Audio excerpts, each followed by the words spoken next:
Do do do. Do do do. Oh man, what the frick? Cool.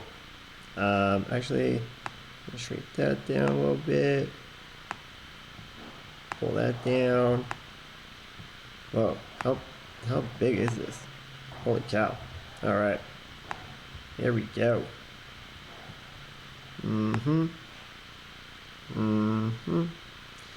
Let's see, command.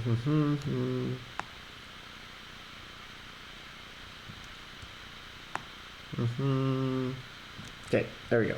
Cool. All right. Cool beans. Let's see if this is going. Bow, bow, bow. Do do do do do do do do do do do do do do do do do. All right, cool. Let's go ahead and change something real quick. All right. Cool. Hopefully that sounds good for you guys. I'm gonna go ahead and try something real quick.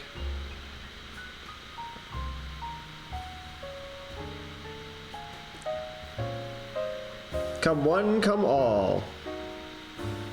Heck yeah. Let me see.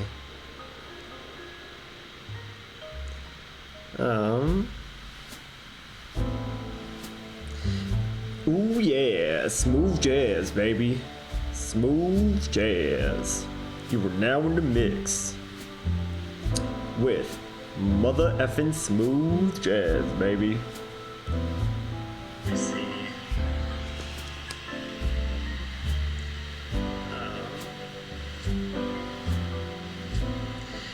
Oh yeah, that sounds good. Yeah, smooth jazz, baby.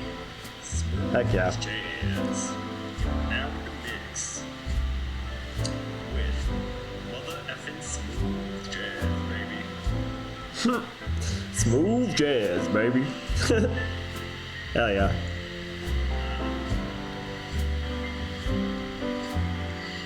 Oh yeah, that sounds good. Yeah, smooth jazz, baby. Heck yeah. Alright, so I'm actually gonna turn down my mic a little bit. Let me know if that still sounds okay for you guys. Yo, yo, yo, what's up? Okay, cool. Sick. Jazz, baby. So what I'm gonna do is I'm going to mute that. Cool. Alright. Cool. Alright. Yeah, so I guess at this point I'm just gonna, like, we can wait for people to get in and stuff. Yeah.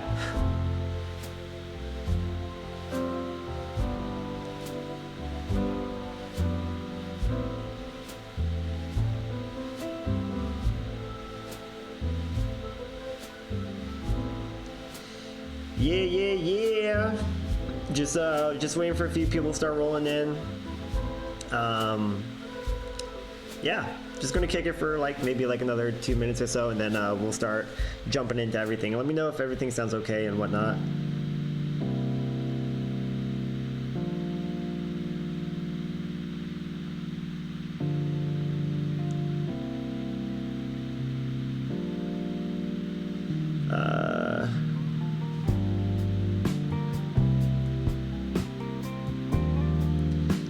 Yeah.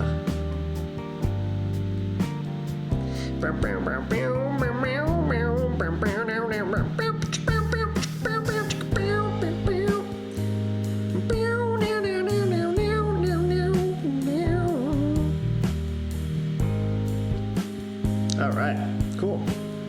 Well, it's good to have y'all. Let's do some cool stuff. I got this unreleased Rezz remix that I'm gonna be showing you guys, and yeah. So hopefully it doesn't get too laggy or anything, and yeah, hopefully it's fine. But I think it's gonna be just fine, baby. Ooh yeah. I think it's gonna be fine, baby. Ooh. Yeah, baby. Oh yeah, baby.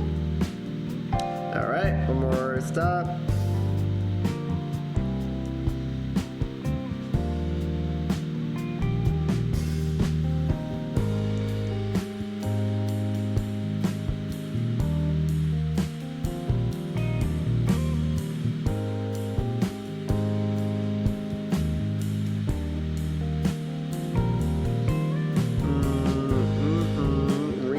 Yo, what's up? What's up? What's up?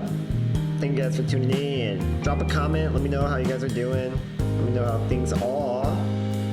And all that motherfucking shit, boy. Yeah.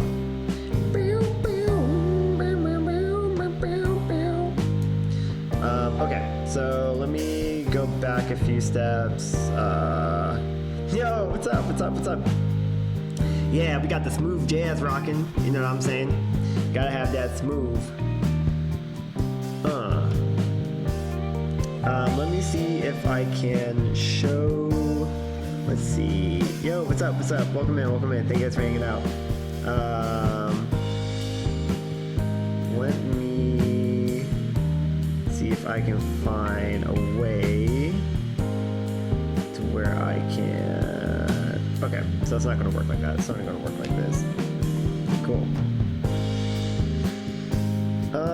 Let's see, live chat. Cool.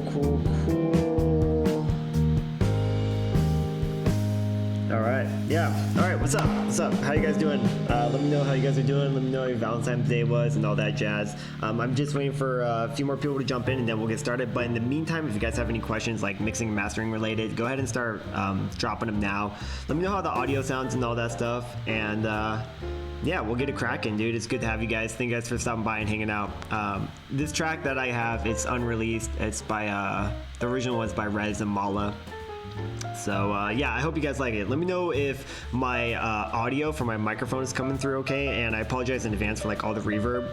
I brought a mic, but it started not working. So I had to like improvise last second, so hopefully it's not too bad. But yeah, drop a comment, let me know what's up, let me know if you guys have any questions, so on and so forth, and we will keep it rocking. Let me know how you guys are doing. We'll pair publicly. Cool shit. Yeah, let me know how you guys are doing. What's up? Just I'm going to keep this going for a little bit until we get like a few more people in, and then we'll dive straight into it. I'm super excited to show you guys this unreleased remix that I got. Hopefully you guys like it. Audio sounds good over here. Okay, cool. Thank you. Sick. That actually means a lot. 'Cause like I brought a really nice mic, but I think I fried it when I plugged it into my my interface, and I gave it phantom power, and I probably wasn't supposed to do that. So I gotta check it tomorrow on my camera and make sure that I didn't fuck it completely. But yeah, if you guys could though, if you guys want to get some more people in here, feel free to share the stream on like Twitter, Instagram, Facebook, whatever, and we'll get it rocking. It'll be fun. Hell motherfucking yeah, boy. But yeah, let me know how you guys are doing. Let me know if you guys have any questions starting off. I'm gonna be showing you guys some of my composition as well, because I know a lot of artists they sometimes have troubles with their progressions or their transitions into next phases, like your every 4 or 8 bars kind of thing, and I'll be showing some of my tricks and everything too to kind of help break it down. So hopefully some of it helps, because that's what I'm here for. That is what I'm here for. Yeah, baby, yeah. Cool. Yeah, what's up? Yo. Hell yeah.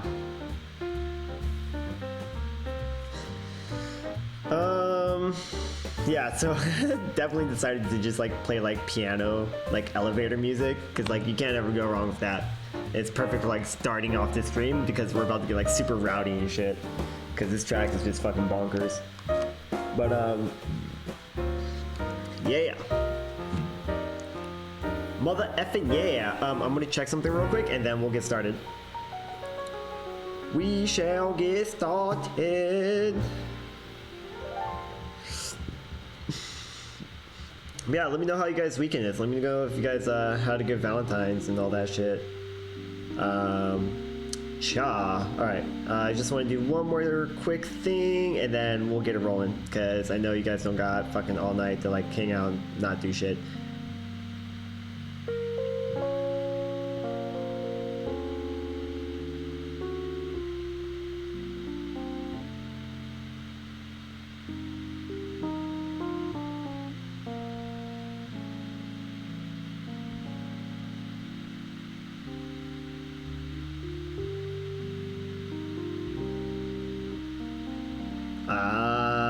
Remix 2. Okay, cool. Hell yeah. Yeah, thank you guys for stopping by and hanging out, man. Like, it means a lot. So, I really appreciate it. Just one more quick thing.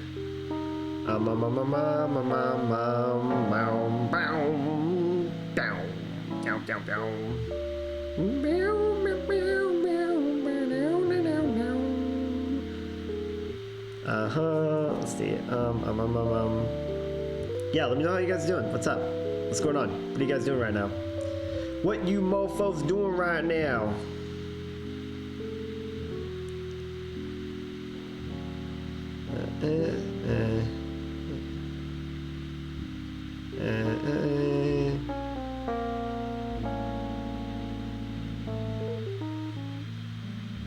Alright, cool. Alright, let's get it fucking going, y'all. Hell yeah. Okay, 1 second.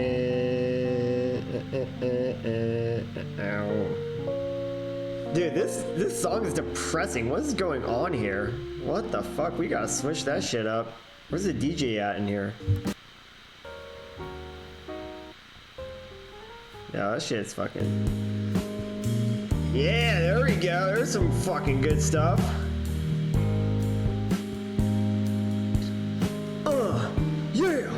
Yeah, yeah, yeah, yeah.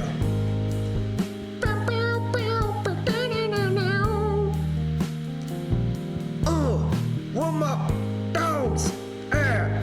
What? Yeah. All right, cool. Scrolling through car videos? You're stupid. Funny. Alright, let's get it cracking. Let's do this shit. Alright, so yeah, thank you guys for stopping by and hanging out. I'm going to so like I said, this track is my unreleased remix that I did of Rezz and Malaa.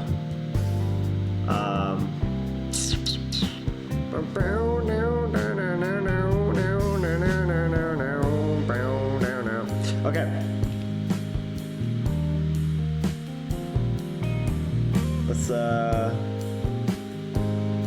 okay, I'm going to exit, refresh. Alright, cool. Yo, what up? Welcome in. Let me know how you guys are doing. Alright, so let's get cracking. Let's get started. Okay, so first and foremost, thank you guys for stopping by and hanging out. Like, it's really cool to like hang out with you guys and stuff. Well, what the fuck? Is my shit glitching? Good job, Logic. That's what's up. Hell yeah. Logic is fucking tweaking right now. Okay, cool. So again, this is my Rezz Malaa remix. Let me know if it's too loud or if it's not loud enough, and you know, you guys can't really hear it too well. But I'll let you guys hear it first, and then I'll start dissecting the track and kind of showing my process, and then start going through some of my EQing and like my post-processing and like my sound design, all that shit. So if there's ever a part where you guys are curious about something, just tell me and I can stop it and I can review it and like kind of go into depth about what's going on. So basically I took the original track and I just like started cutting it up into bits and pieces, and then, you know, did some like automations for the intro. Let's see. Yeah, did some automations and shit, and yeah, so I'll let you guys hear it and then we can just kind of get into it. So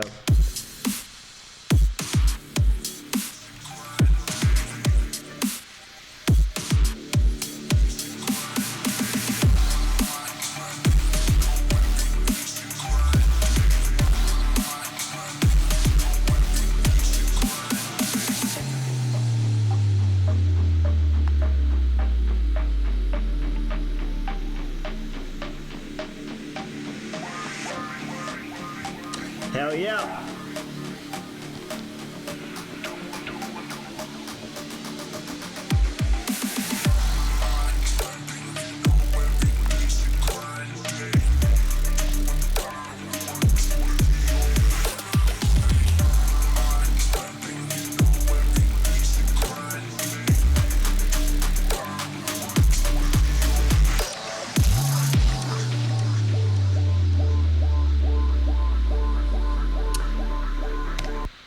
So that's pretty much the idea for the intro beginning part.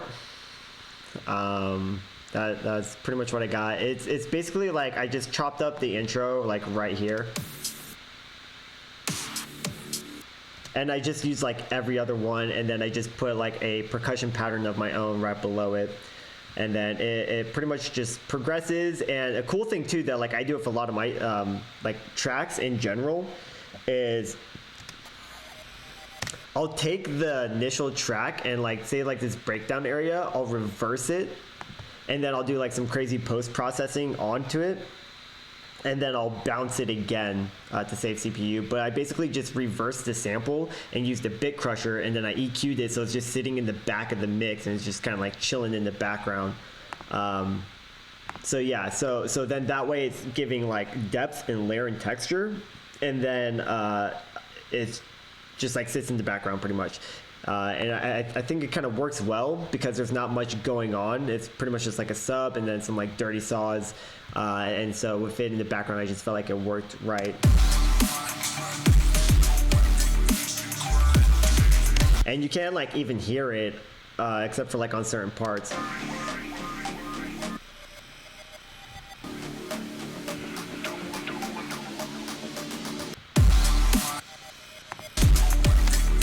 Yeah. And now like even like thinking about it, like it has this like pretty harsh frequency. I'm assuming, yeah, so like I like everything pretty much. I'm gonna even screw this up like 650 hertz and below. Like you don't need any of that, especially because like it's a background element and it's just filling up space and like dynamic and shit. And actually I'm gonna cut this down a little bit more so I can leave that room for like my hi-hats and the vocals and all that jazz, because what it's about is like creating layers and space for other elements that you want to shine through. So actually going to pull down this bell curve. Yeah, dude, yeah. Just reverb the fucking shit out of it, and then of course compress it as well as, and like I'm just sidechaining it, because dude, you just want to sidechain everything to your kick and your snare, your sub, whatever it's going to be. Like you just always want to sidechain, because that's going to help your kick, or not your sub, but like that's going to help your kick cut through, especially if you're adding like shit tons of reverb, because like obviously this channel has like tons of reverb, so it's just going to muddy up the mix. Like you can hear all the reverb right now just like fading off. So yeah, so let's just start breaking down what I got going on, and especially for the EQs, because I feel like that's a really important place to start, because like with a lot of people, their mixes, they just have like a lot of frequencies in them that just take up a lot of space that does need to breathe there, and it's just muddying up the mix. So let's go ahead and look at this vocal. This vocal I pretty much just got from the original over here, but I just did some post-processing to it. You know, a little bit of echo, some bit crusher, OTT, and then, you know, I did my subtle compressions and all that shit, scooping out all the low end. Did like a little shelf over here, you know, just kind of scoop out some of those highs. Compressing, like, dude, the compression is huge. If you don't know what you're doing, I advise that you kind of take it easy.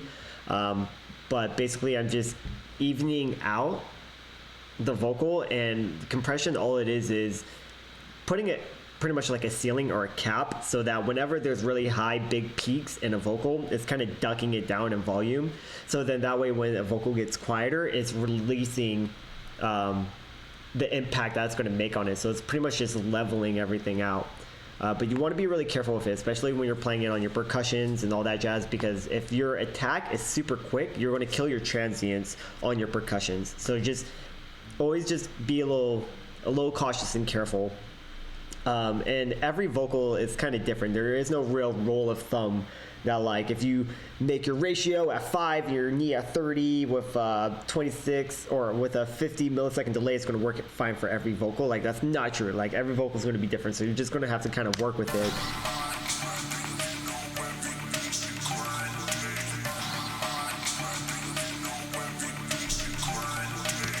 And I'm just kind of like leveling everything out. So what I did first is I have my echo and then the bit crusher on after that, just giving it a little bit more saturation and drive. But the mix is only at 22%. And the reason why I did it like that is because I'm adding in my OTT on after it. So that's going to obviously bring upward compression onto everything else. So you just want to be careful. My depth, I just played around with the depth. So like your depth is pretty much your mix. So it's fully wet right there. The time your release, I made it just 0 because like if your release is super long, then what could happen is that your sounds will drown continuously, and you don't really want that because it's just going to muddy up the mix and it's going to create artifacts that you don't really want there necessarily. So yeah, so depth, time, and then obviously just brought down the gain because the upward is at 100%, so it's just like increasing the audio like tenfold. So yeah, you just want to kind of be careful. And then my neutron after that, so I can kind of EQ everything that's going on. And then my directional mixer. So you guys hear me talking a lot about checking to see if your instruments or your synths are phasing, and it's just, yeah, here, check this out. You can see it right here. So basically, if you're above 0, like, it means that your shit's going to sound good in stereo and good in mono. And so what I do for Logic, every DAW has its different like plugins for it, but Ozone Imager is a really good one to have as well. Oh shit, yo, what's up, dude? Welcome to the party. Did you bring Kool-Aid? It's fucking BYOC, son. So for this sample, like if I didn't have my directional mixer on, like you can see it get way too close to 0, and honestly that's way too close for comfort for me because I sometimes automate it and reverb maybe, but I decided to just pull it in a little bit more mono, so I just pulled it in my directional mixer right there, and it just kind of sits well with the mix. And so when you're doing your mix down and you're creating stereo depth, like you want some instruments to be like more mono, and you want some instruments or synths to sit on the outside, and that's what it's about. You don't want like all your shit dead center or all your shit pushed far out. Like you have a whole stereo image field, so utilize it, play with it, pan things left and right, push it out. Like you can see this vocal over here, these two that I sampled and then just recreated. Let's see.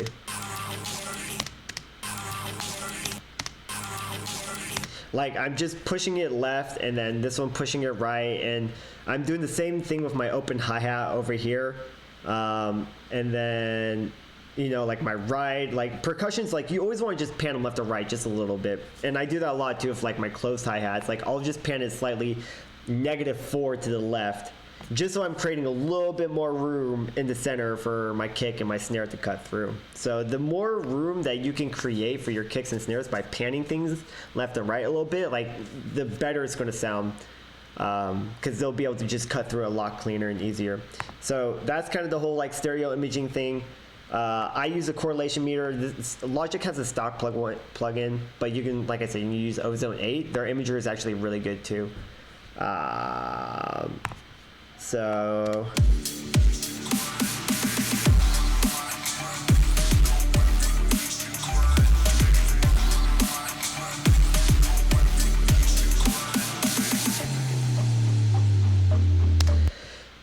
what I like to do too, for a lot of my tracks, is that a lot of people have troubles with their transitions into their next phases. And so what I do, for example, I just put a fat ass reverb on the sample. So like let's say like this is a sample right here. What I'll do is I'll just like, I'll just like take it and cut like a little portion of it like right here.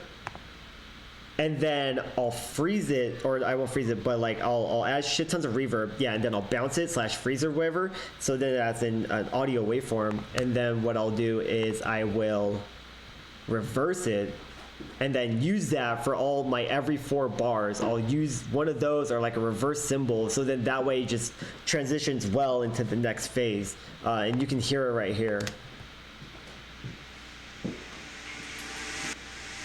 So it's like a riser almost, but it just sounds way more organic for the track because it's in context, because I used it and created the sample from the original vocal that was in the track. So it really helps out a lot.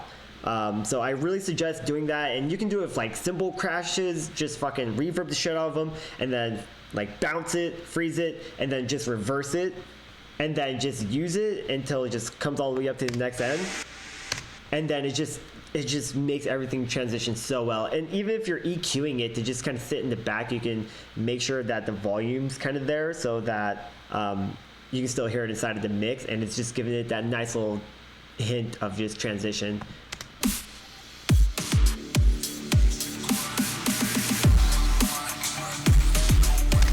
And so speaking about that, so let's check this out and check out like the mix down, or just the simple EQ of having effects and risers, because you always want them in your track. You can never go wrong with too much, really. But if you're not EQing them appropriately, then they're just gonna like muddy up your mix and shit. So even with this one, I'm gonna adjust that to like, yeah. So I'm cutting off. Let's see. Let's actually hear it real quick. So I'm starting my high pass at like 380, because like really anything from like 100 to like 400 hertz, you don't really want, at least for FX wise, in your mix. All that low mid information should be filled up by like vocals, or like your kicks, your snares, or like what I have down here, my dirty super saws. Like I want those to stand through in the mix. And if you just have all of those frequencies and all of these effects, especially the ones I'm using down here, then it's just going to muddy everything up. So the more cuts you can do, the better. Like with this long riser that I have, this one just stretches 8 bars, and I make these long risers all the time in Serum too. And if you guys actually want to know how I make the long risers, I can pull up a Serum patch real quick and show you guys how you can make your own risers, because it's super beneficial, because you always got to find risers that are like in key or a certain amount of time length, and you don't want to like time stretch them and all that shit, because it just doesn't sound good and organic. So yeah, let me know. I can pull up a Serum patch real quick and show you guys. But EQ wise, back to that, directional mixer, first off, like talking about stereo imaging and phasing and stereo mono shit, I put directional mixers on all my fucking channels. It doesn't matter what it is, because you never know. Always use a correlation meter, and always use it at the end of your rack too, because if you're adding post-process, and then you, like, if you add your directional mixer to like, or your stereo imaging, and then you're adding on post-process after that, what it can do is it can actually tear your sound back out stereo or mono. So you always want to put it at the end of your chain. It's super important. So like I found the sweet spot. Like I always like to sit like right here in the stereo imaging field. Always right there. Like right there is like always a sweet spot, unless like I have a synth that I really want to stand on the outside because I have a melody on the inside. I might push it over here, but I'll never get close to 0 ever. Fuck that. Let's see. Okay, so we can go ahead and turn that off. Let's go ahead and look at the EQ for this Rezz. So I'm actually going to pull this up about like 700 hertz on my low pass, and because like I said, dude, like all the information like 500 and below for FX, like genuinely you don't really want down there. It's just going to muddy up your mix. And the more things that you can cut out, like FX wise, then you're allowing all that open room for, like I said, your vocals, your synths, or whatever, your basses, your growls, because growls are super prominent anywhere between 200 to 600 hertz. Like that's where you get that nice growly crunch and bite from. So yeah, so that's the simple EQ on that. And then yeah, let me go ahead and refreeze these tracks, and then we'll start moving forward to like the breakdown / redrop part. I actually want to unfreeze that, delete that, and then refreeze that again. Okay, so yeah, so I'm gonna refreeze. Okay, so yeah, let me know if you guys have any questions so far, what you guys think, if you guys have any questions about like your own EQing, stage gaining, stereo imaging, all that shit. Let me know what you guys think. Let me know if you guys got any more fucking questions. Blah. Hell yeah. Let me know. And then, yeah. I can't wait to show you guys my master chain though. Like you guys can see it over here and it may look fucking crazy, but, or like it doesn't make sense, but once I break it down, it'll make a lot of sense. Okay, so and then I just pretty much for this breakdown part, just did a EQ automation. So it kind of just breaks down. And then also again, like I make all my own sub drops too. And also subs, you guys already know this, but make sure they're mono, no reverb. But if you guys want to learn how to make a sub drop like that, I can go ahead and open up a serum patch real quick and then show you guys how to make that too, because those always come in handy. Sub drops and then your own long risers, dude. If you can make those, like you are fucking good, and it's going to limit your workflow because then you'll have to like go on Splice or go digging through your folder to find one that's in key for your track. So whatever you can do that you can do by yourself, the better.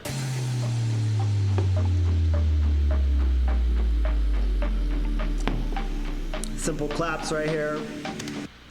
With claps, people usually get them wrong only because they want to be like super bright and ear piercing and all that shit. But the thing is that usually claps go over snares, and so you wanna be mindful about how you're EQing your clap. So then that way, oh what the fuck, I didn't even do it for this one. Oh wait, no, that's because I'm using two different clap channels. That's right.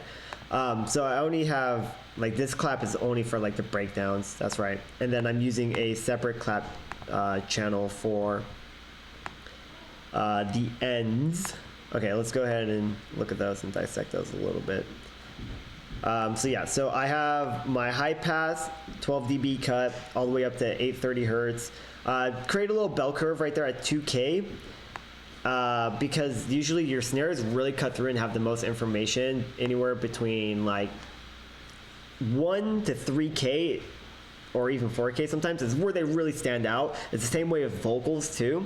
So I know that my claps are going to be going over my snare at some point, so I'm just EQing accordingly, because I want them to sit in the back of the mix. I don't want them to be super up front. Unless it's like twerk shit and the claps are super prominent and I know I need them to stand out and have that upfront presence, then I will EQ accordingly and then gain stage them and then sidechain them so that so then whenever my snare hits, the clap will duck. Or what's even better than that, that's what I did over here. Instead of using compressor sometimes, instead of using that for like sidechaining, I just changed the velocity. So wherever I know there's going to be a snare hit, like on the second,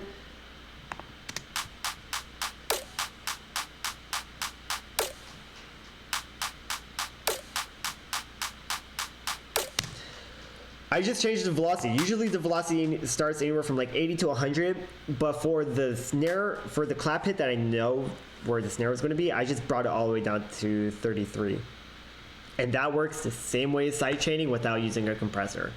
And so you'll be wondering, like, why would you want to do this sometimes? Well, I really suggest doing it for like claps or like hi-hats, whatever, because the less amount of plugins you can use to achieve the same goal, the better it's going to be on your workflow, working quick, and then your post-process, your mix down, because you don't have to worry about all these compressors, and ultimately it's not going to take up like all that CPU usage, because that's what's going to hurt your computer even more. It's like that huge drainage on your CPU, and a lot of us don't have power fucking computers that can handle 230 tracks at once, just like Virtual Riot's fucking laptop. So yeah, so fuck with the velocity, turn it down a little bit wherever your snare is going to hit, and dude, it's a super dope trick. Highly recommend it. Love doing it. So back to EQ. I know I'm kind of like bouncing all over the place a little bit, so if you guys ever need me to stop at some point and kind of just re-go over it, let me know. So yeah, scooping now, starting my high pass, 830, and then I'm doing a shelf at 4K and just ducking it down negative 2.5, and then obviously like your low pass. And so what I'm doing is I'm cutting out all that high-end information because I want my hi-hats to stick out right there. Like anywhere from 4K and up, like you want that information for your hi-hats, and that's why I always do my shelf cuts right there, especially if I have like really fast like claps going on, or if I have like something else like vocals that need that frequency space so their information can shine through. So yeah, just a simple cut. And then people always tell you to like mono your claps and all that shit, but honestly I bring them in not totally dead center, leave like 0.44% like spread out a little bit, because I just feel like it sounds really boring. And like I said, the less information you can put that's not all mono, like it's going to sound really pleasing stereo depth wise when you're just really utilizing all the space that you have. And plus it's just going to take up room on your kick and your snare, so fuck that. So just kind of play with it. I personally don't think stereo claps sound that good, but I just bring mine in just a tiny bit. And then just kind of like fuck with it and see where it's good for the mix. And then also with my claps, and what I do a lot too for my hi-hats is I put an echo on them, or like a delay, however you want to say it. But it's only here, I'm actually gonna bring, yeah, it's like 5% wet at 1/8. And so what it's doing is it's just adding more depth to the mix instead of it being super dry. I found that to be more organic, kind of like you can hear it when the claps are soloed.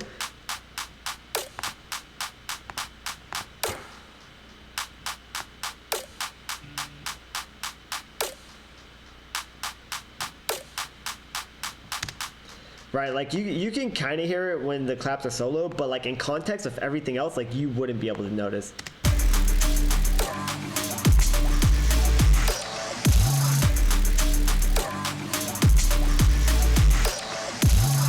Like you can't even tell. You can't even tell. But the thing is that it just makes everything just sound so organic and just so full and live, instead of trying to achieve the same theory by just flooding your shit with reverb. Like that's never the way to go about it. So like I said, I put delays on pretty much like my claps, my hi-hats too. These ones don't have any on them, but I'm actually going to turn down that reverb a tiny bit. And the reason why a lot of the stuff on this like bridge part sounds flooded is because like I don't have much information going on, so I needed to fill up that space with something, and that's why I decided to use reverbs to fill up that space. But as you guys were seeing that I was like fucking with over here, like this is my send for my reverb channel. Here, 1 second. Sorry. Okay, cool. Okay, we're good. So yeah, so I'm using a send bus for my reverb, because like you don't want to put a reverb on all of your tracks. Like you can, but like I said, the less plugins you can use to save your CPU, the better, and it's just going to help you out in the long run. So like the depth, I usually for my my send bus, the depth I have at 64. Right, and then the mix is at like 90, and I honestly might even bring down the mix a little bit to maybe like 85%. So then that way it's just not as much reverb, and I'd rather have less over here on the bus and then send this signal more, because then that way it's just going to help you creatively while you're like working, because you don't want to keep bouncing back to your bus and be like, oh, okay, let me hear adjust that, because some sounds you may want to have more reverb. So then obviously just start less on your bus and then send more signal to those channels if you need to, if you want to start flooding things with reverb. So that just makes the most sense to me. My DKs are usually at like 3 milliseconds. You can go ahead and crank them up, but I ideally wouldn't go past like 5 if you're using it on generally everything, because it just drowns too much, and then it can start like muddying up your mix, and things are going to have like a hard time kind of cutting through.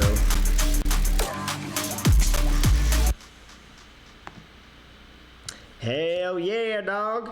And then like I usually have EQs after my reverb, but the thing about Valhalla, which I super recommend, if you guys don't have the Valhalla suite, fucking get it. I use Valhalla for, dude, everything.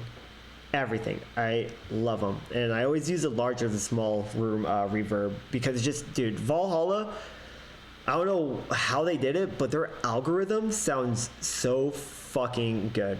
I don't get it. It just sounds so real and so organic. So if you guys don't have Valhalla, super recommend it.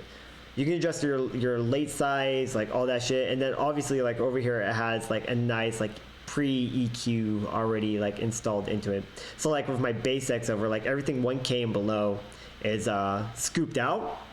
So that's really nice. So every time you upload or like insert a new Valhalla preset or plugin, they'll usually have an EQ right here. So you can do everything that you need to do for your reverb all in one interface, and it's just so convenient.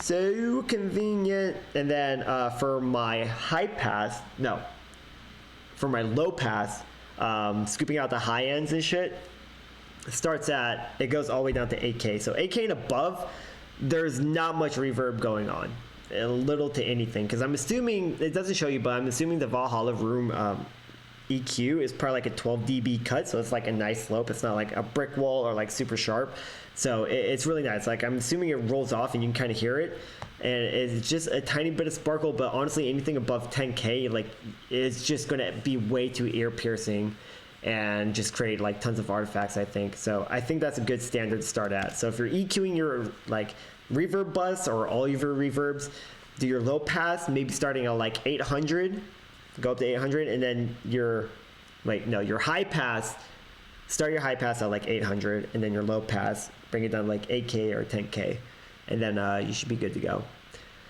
And then also too, I've been using these sub basses a lot that I make in Serum, and it's just pretty much like the white noise, like the white distorted sub bass noise.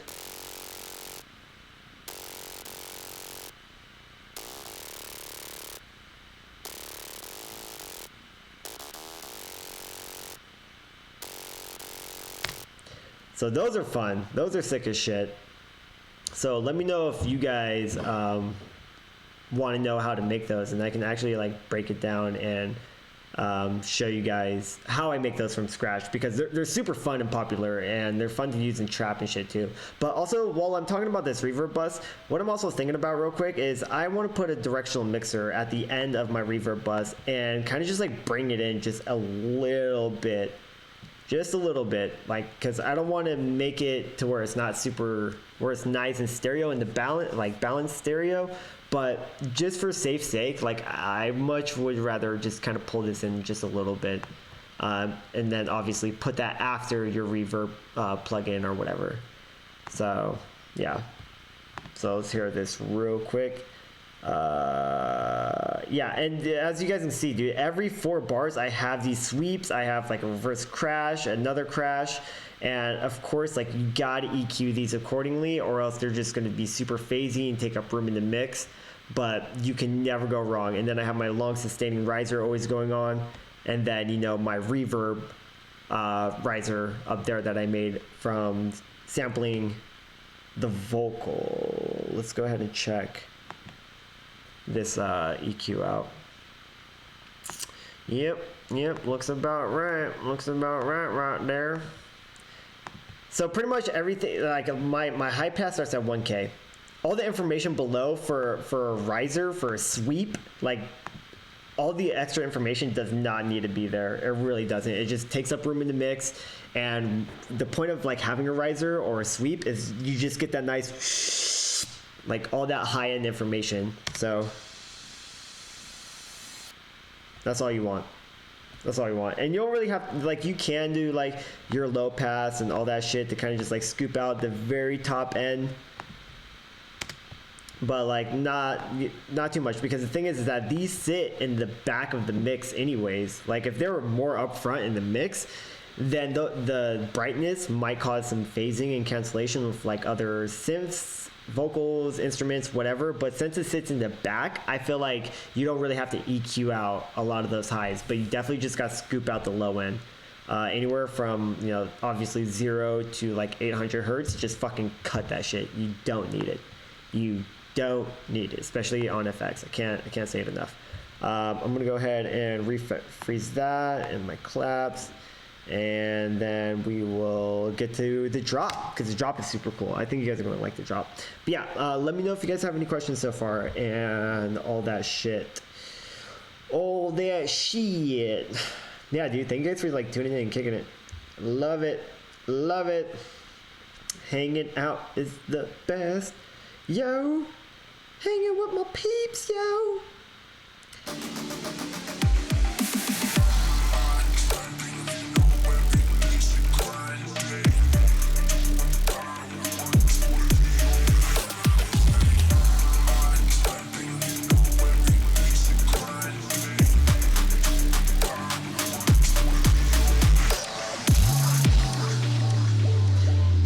Yeah, and if you heard the original track, like it's nothing like this at all. It's super tight, super fun. Because the thing is, like with remixes, dude, if you're going to remix something, like do it in your own style, in your own flavor, and just add your own twist onto it. And I think it's just going to sound way more authentic and organic.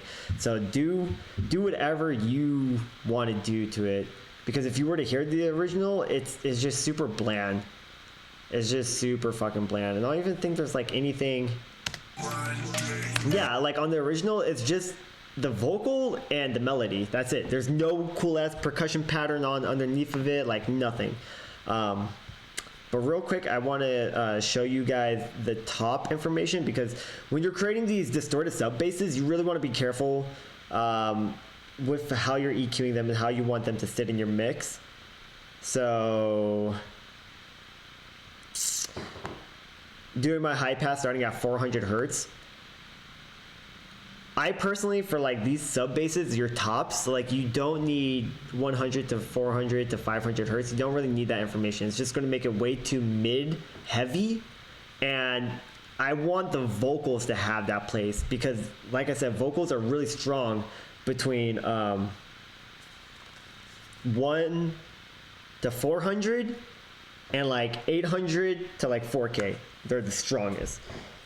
So I want that information to be left for my vocals. That's why I decided to bring my high cut up over to like, yeah, 400-ish. And then I just brought down the highs just a little bit on a high shelf. I started at like 6K, brought it down like negative 2 dB. Because then like that way, like I said, the hi-hats can stick through, and then the vocals can still sound nice and crispy and sparkly on top of this. And so that way, like if I had no high shelf on there, and or if I didn't have a shelf right there and then a high pass filter over here, like it would just sound phasey. It would phase with the vocals for the frequency space. And that's what mixing is all about, is creating room, cutting out frequencies where they don't need to be, so other tracks or channels can stand out and be prominent inside of your mix. So whatever you can do to limit the phasing between frequencies, like the better it's going to make your mix. Yeah, like that's fucking cool. Fun stuff right there. Let's see. There's a front and back of the mix. Yeah, so usually, like, when I say front and back, think about, like, I guess more up in front of you and then far away from you. So, like, the vocals you want to be close up in the mix, volume-wise. And then, like, my sub bass, I kind of, like, brought the volume lower, you know, and that's the thing about like gain staging, is that like whatever sound you want to be up front, you have to kind of lower everything else level wise down. Aside from like your kick and your snare, you want those to probably be just as loud, if not louder, than the main elements inside of your track or inside of your mix, because your kick and your snare, that's what keeps your tempo, that's what keeps people moving and grooving along. And if those are quiet, tucked in the back, like people won't be able to groove along to them, and it won't knock super hard in like a club or like in the car, so on and so forth. So like whenever you're doing your mix down, you got to think like not everything can't be the same volume. Everything cannot be the same volume. So what you got to think is like, okay, I really like this synth. I want this synth to like stand up front, and then like maybe these claps, like I want to tuck the claps in the back a little bit, so then that way the vocals are on top, and then my hi-hats, maybe I'll put the hi-hats between the claps and the vocal, because I want them right there in the mid-range area. And that's just pretty much all just gain staging.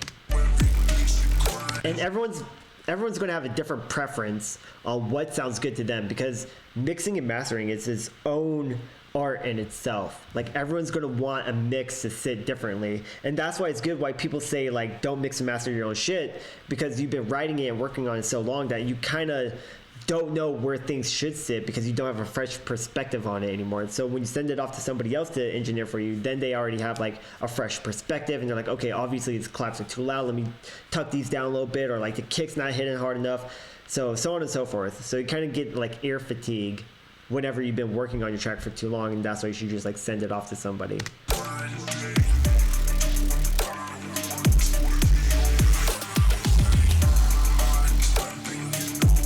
And then the cool thing too, that like vocals that you have like on the last fourth bar, what I like to do is like throw them out. So like I took, it's the same shit from the original, but I just resampled it and then did some different post-processing to it.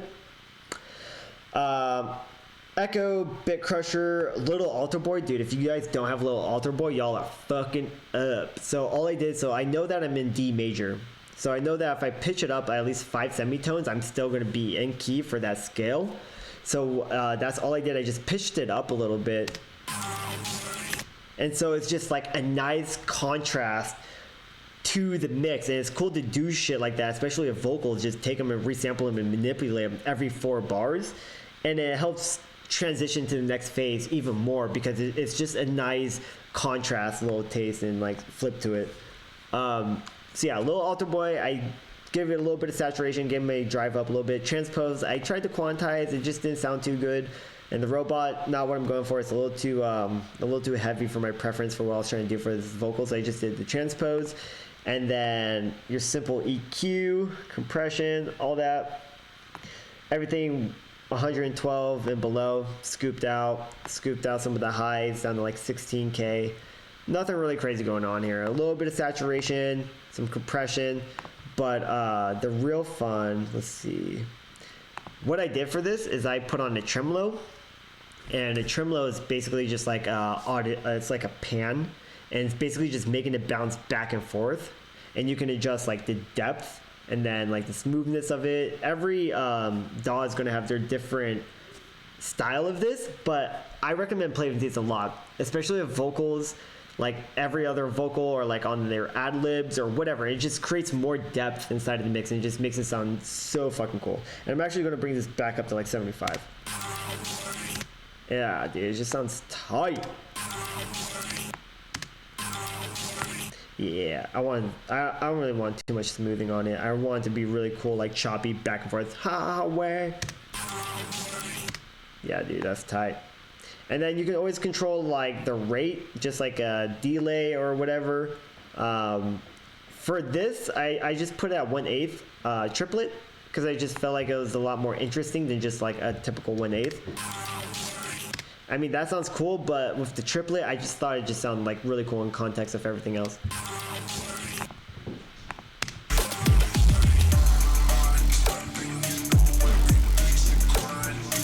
And then for my progressions, so obviously on the first 4, I just started with simple kick, snare, and then like 2 bars after that, I start adding my hi-hats. 2 bars after that, I start adding my my open hats, and then 2 bars after that, I start adding my claps. And for me, at that rate with this kind of track, I just feel like it progresses so well. Usually though, like you want to do every 4 bars and start adding like your hi-hats, your opens, your claps, shit like that. But since this bridge part was only 8 bars, I just wanted to start banging shit out just so it just keeps it super fresh and interesting and moving the whole time. And I think it worked out really well, honestly.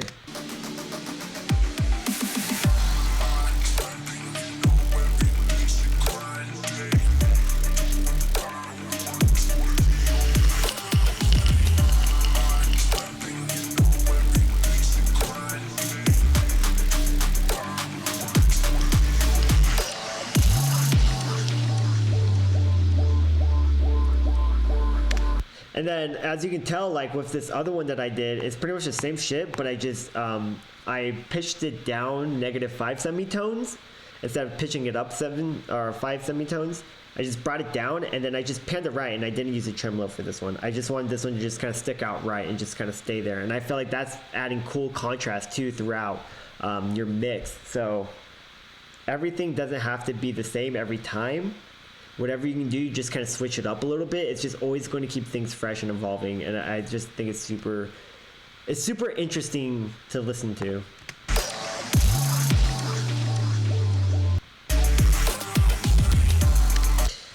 And actually, let's see. Yeah.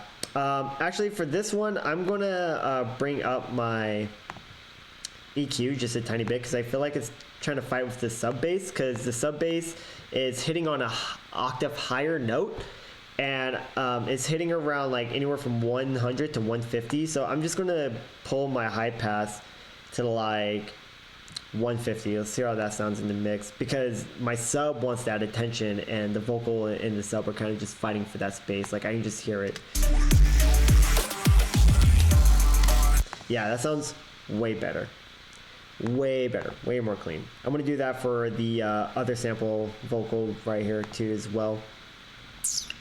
Yep, it's all about creating room, man. And you can tell when things are fighting. Like you can hear them. They'll literally phase and duck in volume, and you'll be like, "Why the fuck are they ducking in volume?" Well, you'll hear it if you know what to listen for, and then once you hear it, you'll understand that like, okay, something's ducking in volume right here. So what do I have going on right here? And then you can just look through your track and be like, okay, I have these vocals. I know it's not going to be the hi hats because that's high end information. The only other information that I have is like these risers, and then my sub. And then you can kind of break it down like, well, what frequencies do both of those have that are fighting for the same space? And I know that your sub, since it's octave higher, is, like I said, it's going to be anywhere from 100 to 150s. Yeah, like you can hear it, it's a lot better now because I EQ'd and brought my high pass up on the vocals, so now they're not fighting. So yeah, so I'm going to go ahead and refreeze this real quick, save up some CPU, and then we'll get to the drop, and then go ahead and wrap it up and get the fuck out of here. Yep, cool. All right, yeah, let me know if you guys have any questions and shit. So let me know what you guys think. Go ahead and break it down. And also, again, like, let me know if you guys want to learn how to make risers and serum. And you can basically do it in any... what the fuck? Weird. And you can basically do it with, like, any VST synthesizer as well too. Like it doesn't just have to be serum. You just got to know how to use your global and then your LFO. That's pretty much all it is. It's super easy. It's like pretty much a 3-step process, and then you can make a riser, and then you can make it as long as you want. Like I said, 8-bar risers, you can never go wrong with them. They just sound so good. So good. I just want to adjust something real quick. 1 second.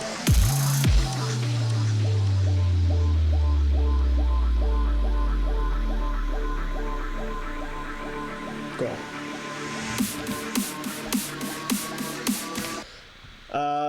So yeah, for the breakdown build up, actually in the song too, like in the original, they don't have any kicks or claps, and I think it's just weird. It just doesn't build enough tension, so I ended up adding my own, and then of course always again huge riser, and it just sounds sick.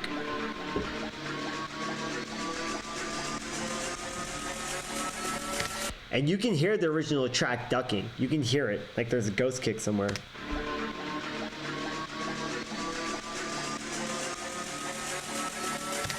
And obviously, especially for remixes, especially because you always want your kicks and your snares to cut through, compressors, sidechain, that's all it is. I'm just sidechaining it to my kick and my snare, so then that way it'll always duck whenever my kick and my snare hits, and it'll just duck the original sample.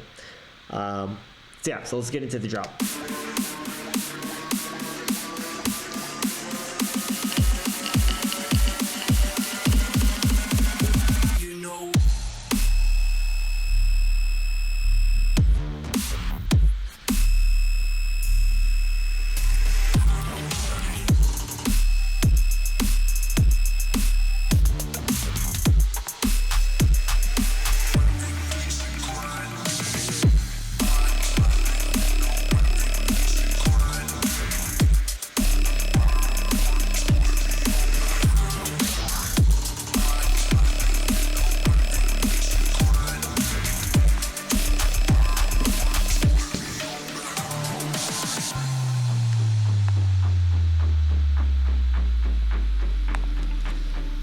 And that's pretty much the whole track, and then it just kind of breaks down and does a little outro part. But yeah, that's pretty much all of it. So let's see. Let's go ahead and make sure the stream's doing okay, because right now it looks kind of like it's doing some more shit. Fuck. Okay, 1 second. 1 second. Sorry. Sorry. Let's see if I can fix this. Buffering. Damn it. Why are you buffering? Yep,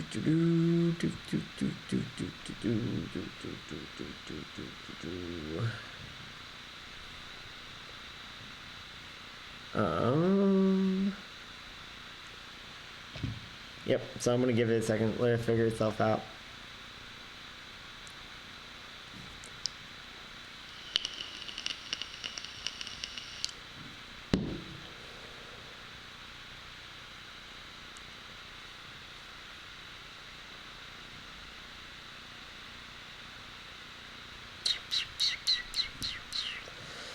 Dun dun dun dun dun dun dun dun.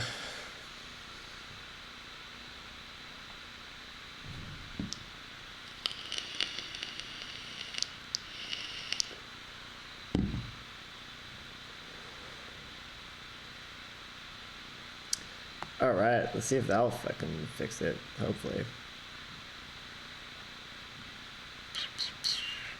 Yeah. All right, cool. There we go. All right, we are back in business. Okay, cool. Sorry about that.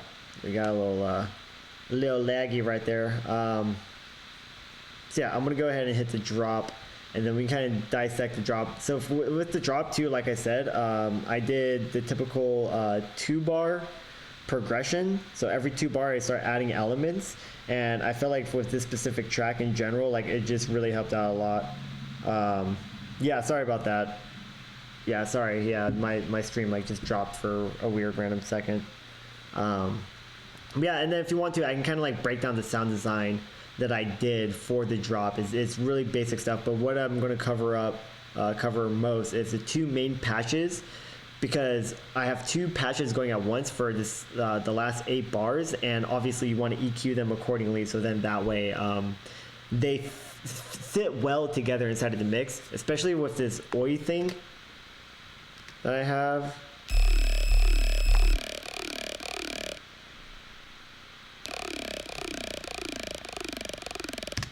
Especially if that sound, like I wanted that to sit well with the high-pitched squeals thing that I have going on, but you have to EQ them accordingly or else they're just going to phase together.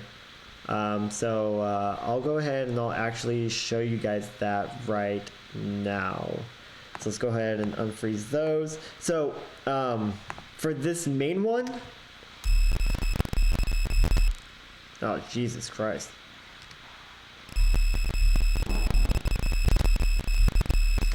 Wow, I guess my CPU doesn't want to show you guys it. Fuck. No. Why? Yeah, too much post-processing on it.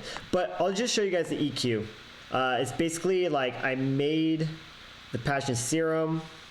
I'll go ahead and I'll break that down, but I started my high shelf at 260, 270, because all that information down here I didn't really want, because it reintroduced the vocals again right here. So I wanted the vocals to really cut through, and then I did my high pass shelf starting at like 6.5K, brought it down -2 dB, because I want that shine for I want that information to be held up by my hi-hats and stuff. Yo, what's good, dog? Yo, what's up? Getting down. Feel free to ask any questions too. Okay, so yeah, so I brought it down because I want the high end for my hi-hats, and basically like this bass patch, like I'll turn off all the post-processing just so you guys can like hear the bass patch alone, and it's pretty nuts. But it's basically a sub, and then a weird triangle thing, some envelope action, and a basic shape, and then obviously what I did to achieve that pitch, that ying, ying, ying sound, is I FM to the sub, and then just shows a triangle. So it's, or a saw, yeah, saw.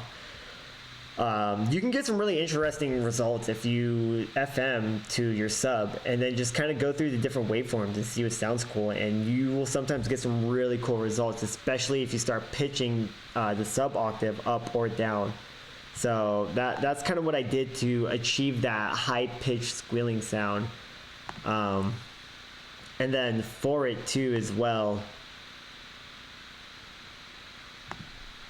Oh wait, here, hold on, my bad. Boop, boop, boop, boop, boop, boop. Okay, yeah, my bad. I was showing you guys the yee sound, but for the sub bass one, yeah, it's just pretty much just a basic shape. It's a sine wave, and then I'm achieving it with a downsample. And then my delay is at 1/64th, so it's just super fast. So what it's doing is it's actually thickening up the sound. And I do this a lot for a lot of my bass patches. I use 1/64th delay or echo, and it just beefs it up without having to use too much saturation or compression or OTT, saturation, whatever. Because basically what's happening is that the sound is moving so fast that instead of moving like this, like a regular like 1/4, 1/8 delay, since it's moving so fast, it's getting closer to itself, to the original audio waveform, and it's basically just widening it in and out. It's really hard to describe in context, but like if you were to do it on one of your guys' bass patches, you will hear what it's doing, and it's just widening it out and just making it super thick. So then that way you don't have to create a bunch of layers in order to achieve a really big sound. You just use some simple post-processing effects.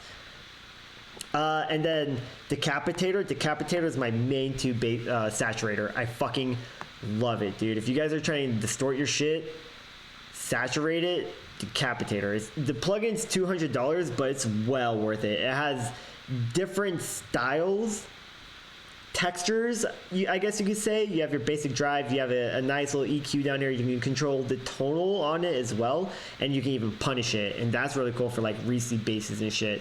But Decapitator, I put pretty much on damn near anything and everything, especially like vocals too. Just add a little bit of saturation to it with this VST, and it gives it such nice harmonic texture.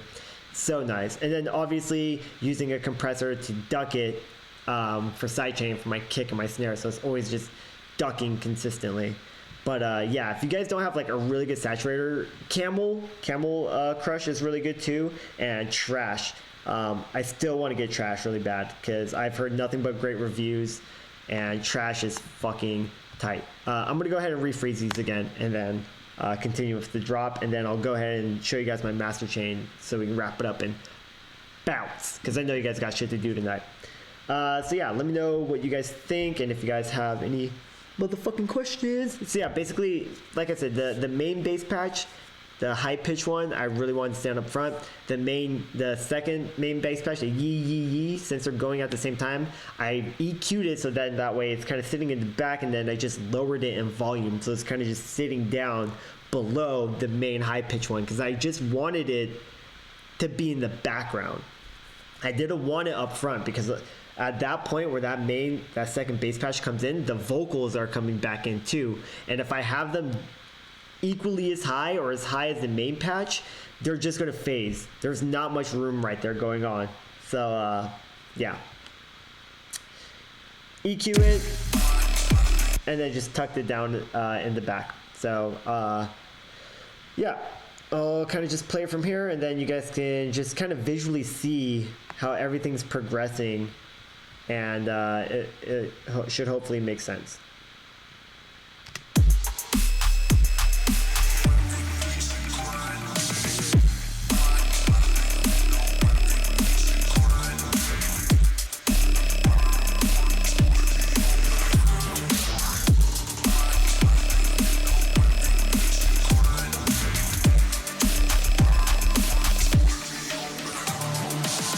Okay, and so something I just noticed too is that it has this really cool break part right here at 43, where I just have the main track come back in, and it has like that cool, it just has like that cool split second of nothing, and then everything's reintroduced. And the only thing that's really going on is I hear some hi-hat action. What is that? Yeah, that's in the main track. But now that I'm thinking about it, I think it would be pretty cool to use this reverb. So what I can do is I can cut the tail end over here. Oh, fuck me. God damn it. Let's see. I'm going to shrink it to right there. Bring back my volume fade just a tiny bit. Kind of just poke that back up. And then I want to, let's see, I'm going to do that again because the sample starts right there. So I'm going to bring this back to like right here and just use this portion, this much of the sample, to just kind of give it like a sweeping like effect right here into where the beat drops again. So I'm going to readjust my volume on that sample. Yep, just a quick little swoop. And I think it's going to sound really cool while there's nothing right here but dead space, and then that swoop, and then it's basically swooping back into the vocal again.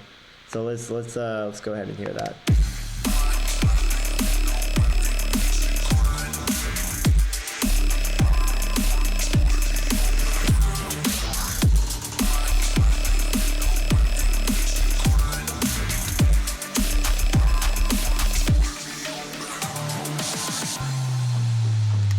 Yeah, so it worked really well, just soaking it all in at the beginner stage. Hell yeah, cool. Yeah, well, dude, like I said, if you have any questions, man, feel free to ask. Like, now's the time to do it.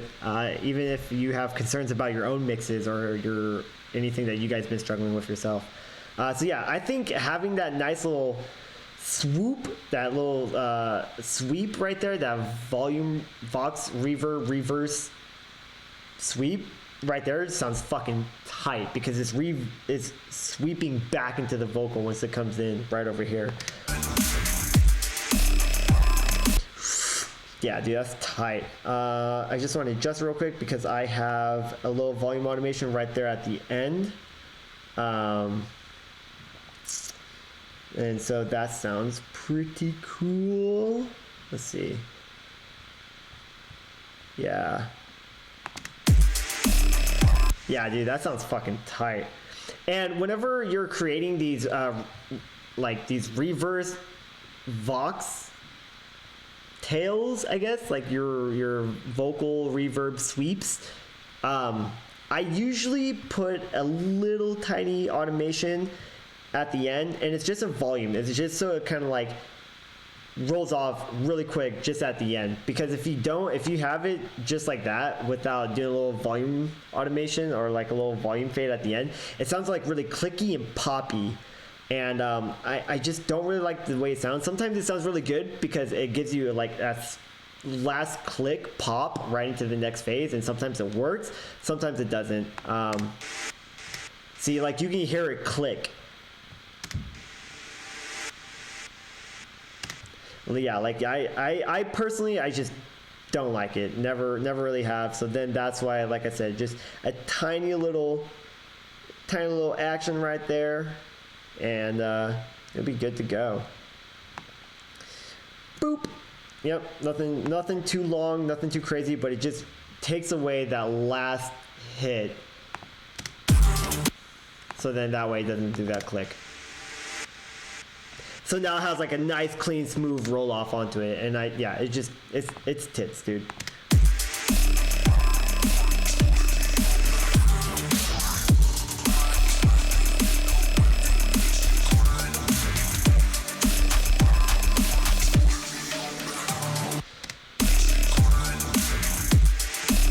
Yeah, and what might be cool too, like here, I'm gonna bring this drum fill over here for on that part where like everything cuts out for a split second and then comes back in.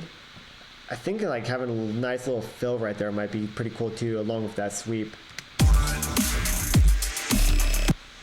Here, it's like, yeah, so I would have to put it like right,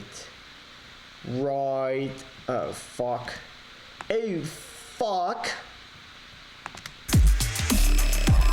yeah, that sounds pretty cool. So it's like, like the kick hits right there, and then it's like a drum fill with the sweep, and then back into the vocal, and yeah, it's fucking tight.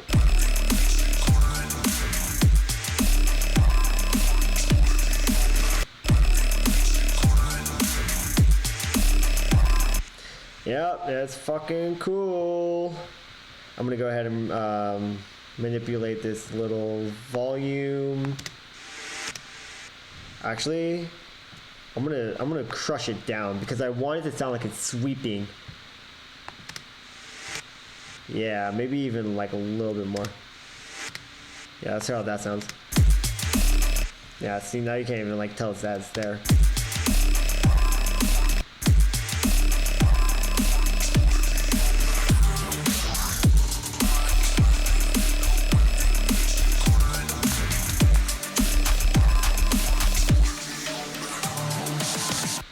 For hi-hats too, people, you gotta be careful with EQing your hi-hats, man. I'm telling you, you gotta be super careful. Because the thing is that a lot of people like to leave in low-end information or mid-end information, and it does not need to be there. So me personally, on my hats, and even like that, like, dude, I'm gonna bring that to a 24th. So my high pass is starting at 1.2K. Everything else doesn't need to be there. Like, you want that information for like maybe your claps, your kicks, your snares, your vocals, your synths, all that shit. You just want the top end of it, that nice, sparkling, crispy kind of sound. If you have all that 1K and below information in there, it's just going to clutter up your mix, and like those frequencies don't need to be there at all. Like I said, the more room you can make for other elements that need it the most to shine through, the better. And then let's check out my closed hats and see what's going on there. Yeah, so my closed hats, dude, start at like 2.7K. Like, all the rest of the information doesn't need to be there. None of that shit, especially because they're always hitting and shit. Like, I want all that for my sound design, my vocals, all that shit. I just want the top end of it. So, and that's not like a rule of thumb for all hi-hats, because you might use them in different contexts or different track. So it really depends, but I usually start anywhere from 2K and up. I'll fucking leave, and then 2K and below, I'll just start chopping out. A little bit of compression. I'm going to actually decay the attack a little bit. It's just kind of leveling them out. Whenever you're compressing your percussions, be careful on your attack. Like I said in the beginning, if your attack is super sharp down here, then you're going to crush your transient. You're going to crush your transient. So usually like 10 milliseconds on your attack is pretty good. So then that way the initial transient cut through, and then you'll be good to go.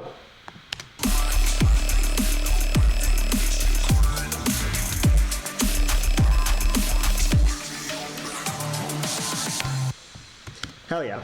And then, as you can tell too, I cut everything except for like some FX action. But like my synths, my sub, my kick, all that shit, I cut it out for the last bar. So then that way the vocals can have it shine for one last moment before I transition to the next phase. And that's my transition right here. By subtracting everything and just leaving my fucking vocal and some FX to help carry it over into the next phase. And that ideally works for fucking everything. Either leave your last bar of your drop, or like the last like quarter note of the, or your last 2 quarter notes of the drop, like your half bar, I guess you can say. Subtract everything. It'll just roll, and it'll just like roll off well. It's a really good transitional technique. But one more thing before I show you guys my master chain, make sure you guys are putting transient shapers on your kicks and your snares. Always, always, always, always. Always, always, always, always. And so usually on my kicks and my snares, I always put a bell curve too at 500 hertz, and I'll just duck it down. This one's at like negative 13 dB. Like that mid-end information, that 400 to 600 hertz, like that shit doesn't need to be there. For kicks and snares, you want the low end and you want the top. You don't really want much else to come through, else it's just going to make it sound boxy or mudden up the mix. So I usually always put those on my kicks and my snares for sure and duck it down. And then I'll go ahead and compress them. Subtle compression, just so that way it's kind of like not evening out the sample, but it gives it like a nice little fade in. And then after your compressors, add a transient shaper. So then that way you're getting your transients back after you readjust the compression on your samples. And the thing is too is that like a lot of us, we use samples, dude. We're not fucking making our own kicks and snares inside a serum or whatever the fuck you're using to make them. So the thing is that whenever you're getting these packs or you're on Splice, a lot of those samples have already been processed. You don't need to process them even more than you like need to. Because if you're over processing your samples, you're just going to ruin the quality of them. So whenever you're doing your compression and your transients or your EQs, whatever, just do it all subtly. I mean, your EQ, fucking cut it up the way it's going to sound best in the mix. But for your compression and like your saturation, all that shit, like all that shit's already been done to that sample. And if it sounds good, it's good. Just leave it as is. You don't have to do any more shit to it. But transients, dude, fucking crank that shit. And then especially like for this track, you can see that I'm peaking my snare over here, +6. And the reason why I'm doing that is because whenever you peak something, you're creating bigger transients. Because clipping is basically just saturation. If you think about it, it's just distortion. Distortion is saturation. So whenever you're clipping something, you're adding more transient to it. And for this snare, for this particular track, fucking mid-tempo shit, I really wanted that snare to cut through. And the way I achieve that is by enhancing the transient, ducking the sustain, because I don't want the whole sample to be a super big transient. So then that way you duck down to the sustain. So then that way the plugin is basically taking the sample, peaking it at the very initial hit, and then ducking it down towards the end of the sample. Or else if it's pretty much just going the whole time, if your sustain's up, it's going to transient the whole sample, and then that way if you're side chaining it to other things, you're going to hear them duck and stay down longer, and it's not going to sound really organic at all. You just want the initial pop to come through and then release like on your side chains and shit, so then that way your bass patches are staying down for a long time. It just doesn't sound clean and organic.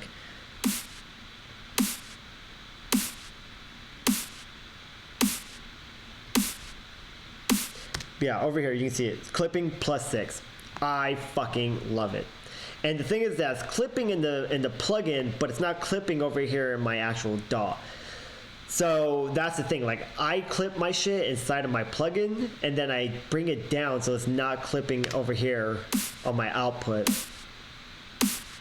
Now you see it clipping over there, and I'll get into all that here in a second, but the main objective, like without all my shit, right, like it's not clipping out here. Because if it's clipping out here, then it's going to make it really hard for you to like adjust your mix, and you don't want things to be clipping your master and your mix down anyways. Like if I were to play all this, I'll actually do that without my master chain on. Like you guys will see what I'm writing at usually.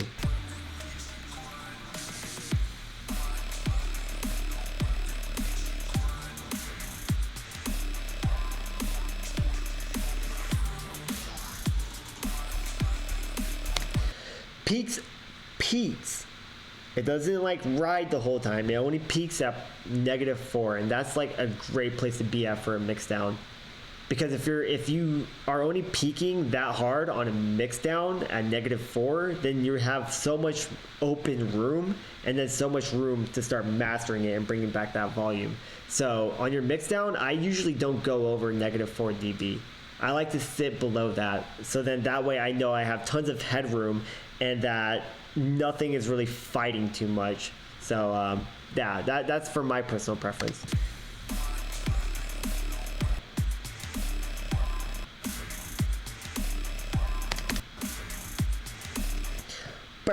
I love that fucking drum fill right there. That shit's so tight.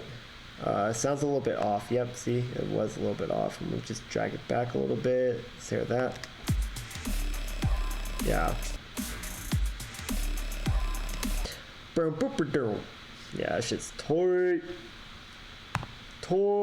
And I'm actually going to cut it real quick and then bring it back a little bit as well, because I can see it like it's not lining up on the grid, and the reason why is because that this isn't the same BPM as the sample, even though I like time stretched it and fluxed it, like it's still not on. So I'm just gonna maybe bring it about right there. I'm not going to entirely snap it to the grid because I still want it to sound like organic, like it's being played by a live instrument or like a live drummer. For drum fills, you can snap them to the grid, but I think they sound really cool and organic when they're not always snapped entirely to the grid. But for your main kicks and your snares, of course you want those perfect. Yeah, see, like that sounds way cooler. Is clipping when the master volume hits the red. Yeah, that's clipping. And that's clipping on anything. Yeah, so basically, you'll always be able to see your volume, like how loud your dB is over here, or like inside whatever fucking plugins you're using, like over here too on the master out. If it goes above 0, it's considered clipping, quote unquote. That's what clipping is. But like I said, like if you think about it, all clipping is saturate, is distortion. That's all it is. Clipping is distortion equal saturation. They're basically the two same fucking words. I honestly don't even know the difference between the two. But yeah, that's it.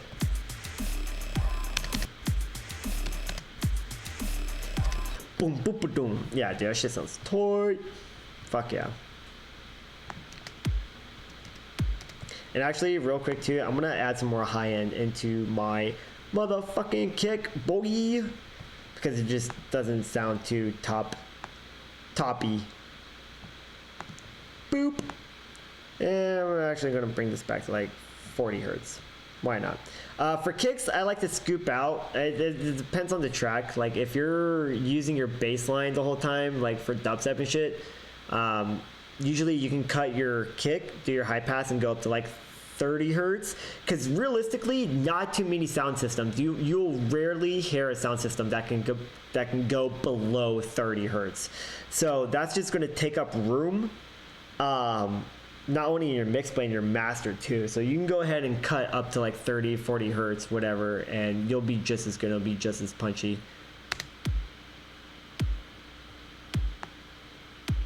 Yep, and you can see over here too that I'm clipping my kick as well, +5. Even after I added my transient shaper onto it as well, because like it just sounds good. It sounds good, and that's really popular in dubstep too. A lot of artists in dubstep, Phase One, Virtual Riot, Company, they'll clip their shit like +10. And it'll just sound super punchy and super fat, but you gotta just be careful. Like you shouldn't clip on everything. Like for dubstep, trap, yeah, maybe clip it. If it sounds good, it sounds good. But if you're doing like hip hop, pop music, rock and roll, shit like that, you really want to kind of steer away from clipping and doing all that shit, because it'll just kind of ruin the sound because it's not fitting the context of the original track. So you just want to be careful. Every genre is going to be different. If you're making like a future bass house track or like deep house, whatever, you don't really want to start clipping shit. It'll get bad. It'll get muddy. It'll get messy. So I'm going to freeze that real quick and then we'll go into the master chain. Where are you saying using diff BPM sample can create the clipping? No. I use a different BPM sample, and then so the sample is at 160. So what I did is I brought my BPM up to 160, and then I time stretched it and froze it, and then brought it back to 105, the original BPM up here, because I just like really like that sample, but it just wasn't the same BPM. So I just time stretched it and brought it back down. But even though it's not the same sample, and even though I time stretched it, like it's still not on the grid too much. And then that's why like I zoomed in and you can see that the tom hits, the transients, they're not on the beat grid, or at least the second one wasn't. It was like way off over here. So then that's why I decided to cut it and then bring it more towards the beat grid so that it's still lined up and pretty much in sync with the beat. But I delayed it just a little bit because I just feel like it sounds really cool and organic, and it's not too delayed to where it just sounds completely off. So yeah. All right. So with all that, let's go ahead and open up the master chain and wrap it up and get the fuck out of here. So first, and foremost, I'm going to leave all of these off and just kind of let you guys hear them as we go. First and foremost, the first thing on my master chain is my decapitator, my staturator, distortion. I like the T style.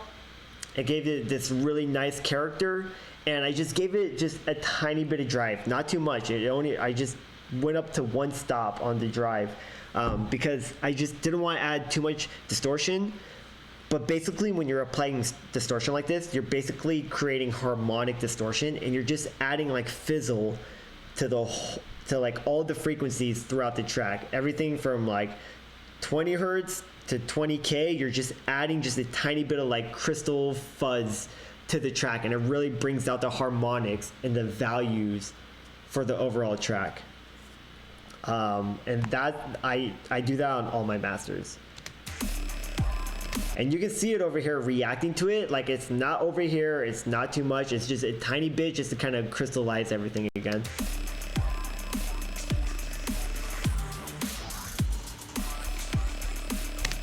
So that's the first thing. The mix I brought down just a tiny bit because I just wanted to mix in the distortion. I don't really want it 100% wet. You can see that like over here on the knob. I don't want it like 100% wet. I just wanted to mix it in, just give it a nice little extra like tone. So then that's that, and then what I did is I added some OTT. Now, dude, first and foremost, be super fucking careful when you're putting on OTT onto your master. If you don't understand what OTT is doing, then use just a little bit or fucking crank all these knobs up 100% to really hear what they're doing, and then ease off on them, and then you'll be able to understand like, okay, now I understand what this is kind of doing. The time is at 80%. I didn't want the OTT to just instantly stop, because what I found sometimes is that when like I said, if the time is pretty much your attack and your release. If your time is all the way out here, then it's going to drown out. The OTT is going to drown out for a long time, and you just don't want that. And likewise, if it's at 100 or if it's at 0%, then the attack is super sharp, and it might make things really clicky and poppy. And you can hear it too whenever you're applying like a bunch of OTTs on a bass patch, and you'll hear it just be super clicky and poppy. Just decay the time, because it's just the attack. That's all it is. So I'm going to bring that back to 80%. The downwards all the way at 0, my upwards at 100. The depth is at 40%. So again, I'm only mixing in the signal. I'm not making it 100%. I'm not using 100% of this plugin. And also too, this OTT is free on xfer.com. So definitely go get it if you don't have this. The depth, 40%. I'm just mixing it into the signal of the overall track. Not too much, not too little. And then over here on the mids, because you have your highs, your mids, and your lows, I just bumped down the mids a little bit. You can't really see it, but the mid is turned down to the left, just a slight.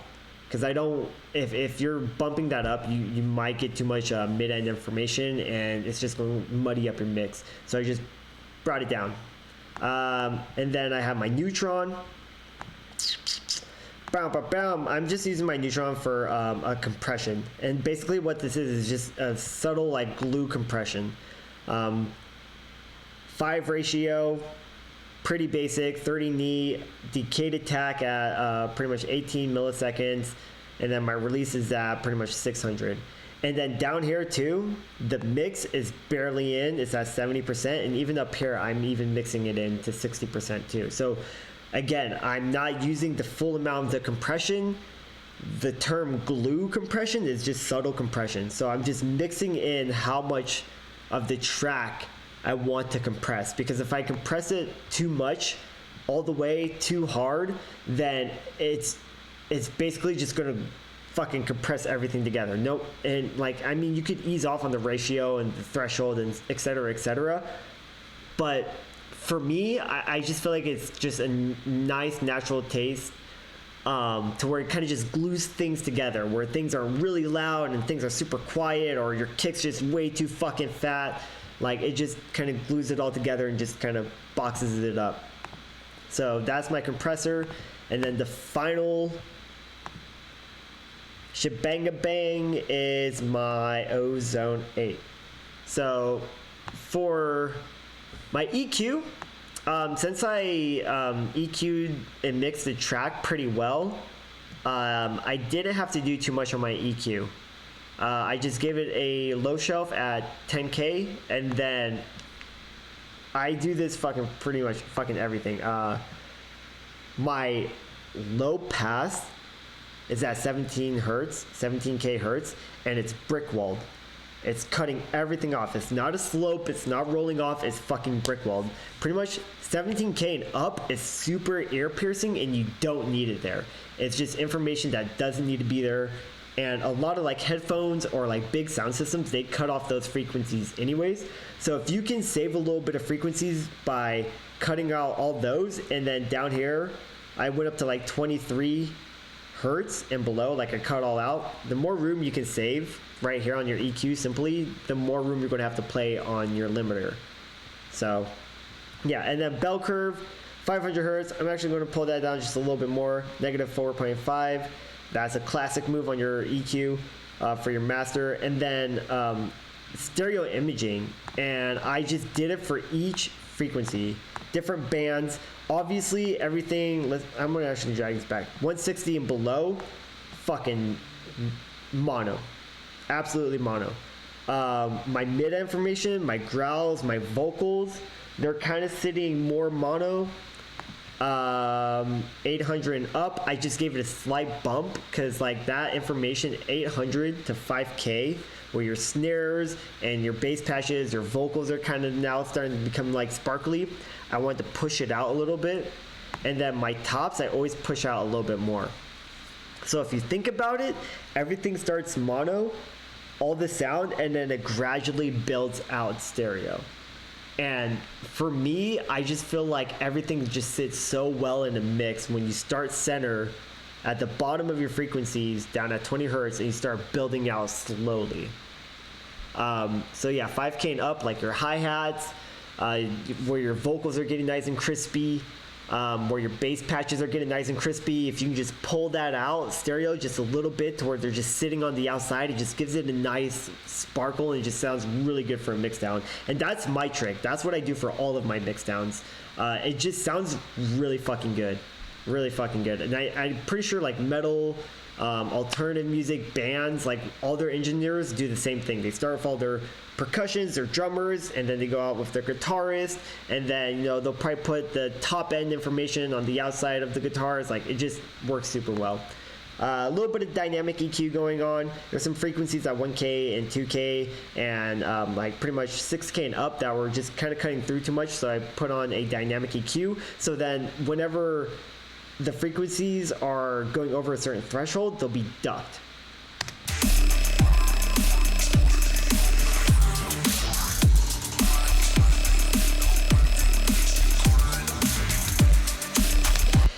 And basically what that's doing is it's acting as its own, I guess you can say, compressor, but on certain frequencies, and it's super handy to have.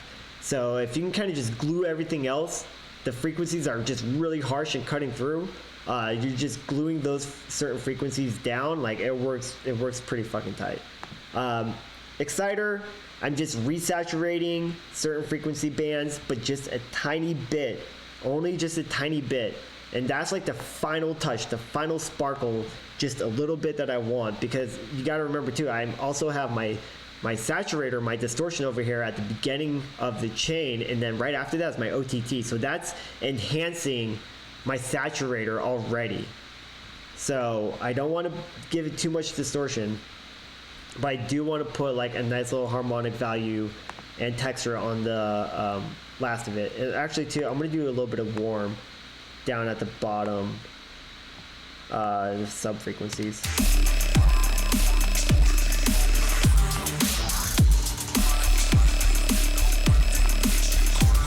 And I'm going to use a warm because I just want that to kind of just warm up all that like sub bass information.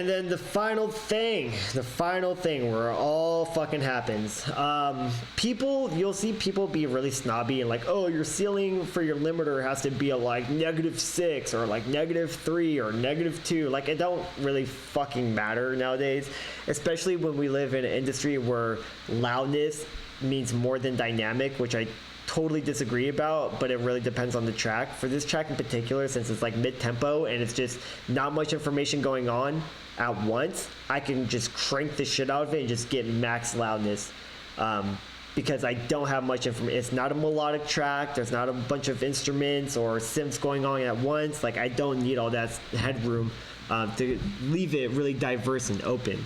So for this particular track and style, I'm just going to crank the shit out of it. I have a decayed attack on the limiter, and I brought it down -10 threshold, and I just left my ceiling at 0. For over here, if you do use Ozone A for your mastering, all of these modes are just different styles, different characters. They have their own different style or sound or feel to them because they all use different algorithms. So you really got to cipher through them and see like what really works best for your track and what makes it sound good and what's not attacking it too much or making it sound too artifacty, whatever. So you just kind of swift through them and see what works the best. For this one in particular, the IRC5 with the classic compressor, classic mode on it, I felt like that just really reacted well to this particular track. So I just went ahead and went with that algorithm, pulled down the threshold -10. So now when you watch up here, you'll see that my limiter is hitting, but it's not crushing my signal, and that's super important. You don't want your limiter to be crushing and dipping down a lot because it's just crushing it. You're brick walling it. You're just destroying what dynamic you have left of the track.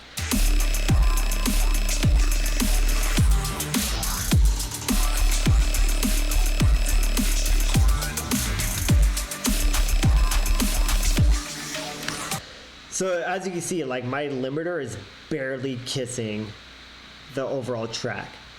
And so that's what you really want. If your mix down is nice and tight, you get it to a point to where it's loud, but you're not crushing it, right? So that's the trick. You want it to get loud, but you're not crushing it. So you want to get it to where it's barely licking.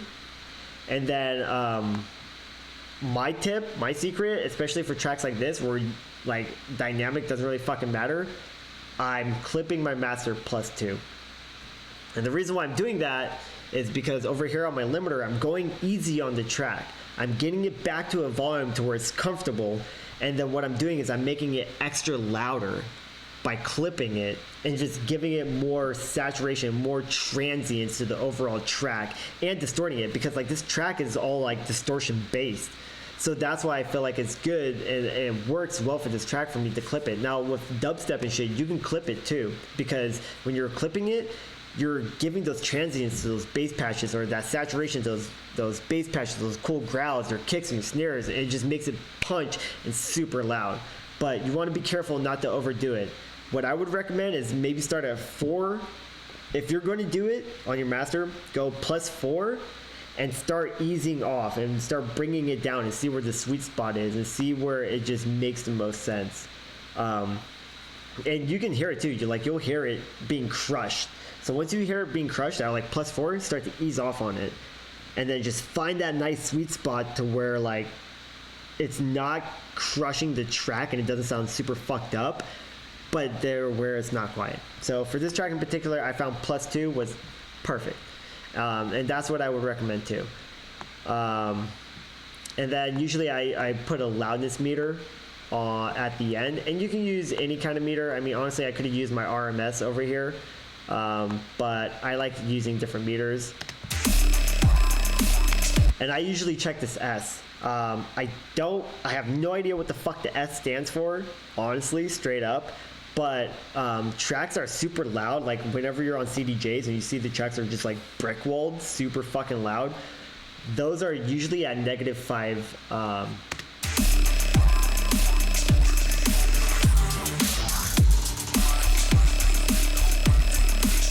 Yeah, it's at like, they're usually at like -5, -6s. So now with a loudness meter at the very end, I can visually see how loud my track is. And -6.5, dude.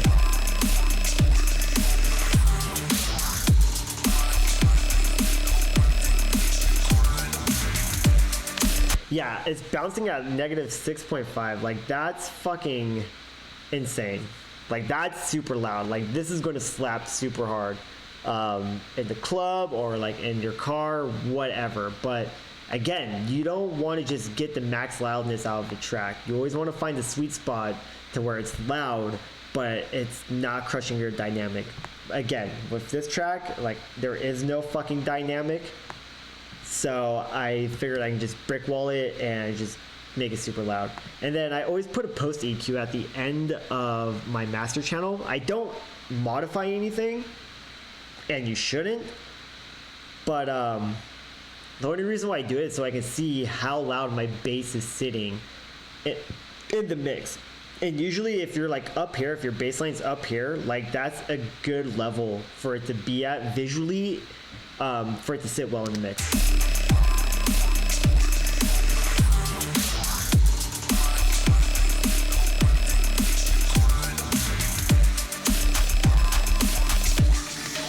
So I can see my sub. So the thing is, like, I have a sub, but a lot of people, they don't have subs, or the room's not treated right, so you don't really know how much low end is in your track because you can't really perceive it outside of your DAW.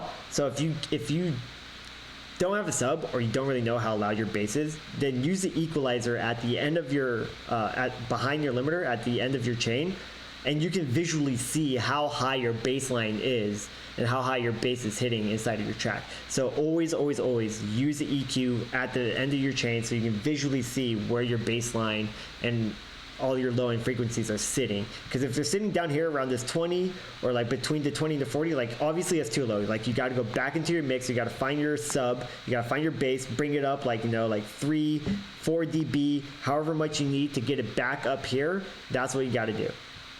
So that's a great trick, and I recommend always using that, especially at the end of your master, just so you can visually see how high it's sitting. But you don't want it all crushing up here at the top. You don't want it up there at the top, because, like, the thing is that low end 20 to 100 hertz will take up the most room inside of your limiter. It will always take up the most room inside of your limiter. So you want to find a nice balance for it to where it's still balancing out with the rest of your mid-end information and your high-end information and all that shit. So yeah, it's all about finding a balance, but your sub will eat up the most room.